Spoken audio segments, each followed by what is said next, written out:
Hi friends, இன்றைக்கி Sunday மாமாவுக்கு வேலை இருக்குது அப்படிங்கிறதுனால நான்வெஜ் எதுவும் எடுக்கலங்க. காலை டிஃபன் வந்து சப்பாத்தி, அதுக்கப்புறம் தக்காளி தொக்கு செஞ்சு சாப்பிட்டுக்கிட்டாங்க. மாமாவும் வேலைக்கு கிளம்பிட்டாங்க. மதியத்துக்கு கேண்டீனில் சாப்பிட்டுக்கிறேன் அப்படின்னு சொல்லிட்டாங்க. எனக்கு ஒரு ஆளுக்கு மட்டும் சமைக்கிறது அப்படின்னா நான் சாதம் மட்டும்தாங்க வடிச்சுப்பேன். தயிர் ஊற்றிக்கிட்டு ஒன்று முட்டை பொரிச்சுப்பேன், இல்லை அப்படின்னா தக்காளி தொக்கு தான் பண்ணிப்பேன். இன்னைக்கு மீல் மேக்கர் வச்சு மீல் மேக்கர் சாதம் பண்ணலாம் அப்படின்ட்டு முடிவு பண்ணியிருந்தாங்க.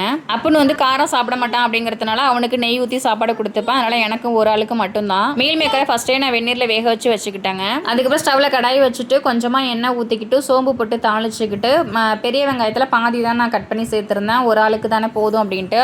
அதுக்கப்புறம் இஞ்சி பூண்டு பேஸ்ட்டு போட்டு நல்லா வதக்கிக்கிட்டு ஒரு தக்காளி கட் பண்ணி அதையும் சேர்த்து நல்லா வதக்கிக்கிட்டேங்க. தக்காளி ஓரளவுக்கு நல்லா வதங்கினதுக்கு அப்புறமா இதில் நான் மசாலா எல்லாமே சேர்த்துக்கிட்டேங்க. மல்லித்தூள் 1.5 டீஸ்பூன், தனி மிளகாய் தூள் 1 ஸ்பூன் சேர்த்துருந்தாங்க. அதுக்கப்புறம் வந்து ஒரு 1/4 டீஸ்பூன் அளவுக்கு மட்டும் கரம் மசாலா சேர்த்துக்கிட்டேன். அப்புறம் சிக்கன் மசாலா வந்து ஒரு 1/2 டீஸ்பூன் சேர்த்துக்கிட்டேங்க.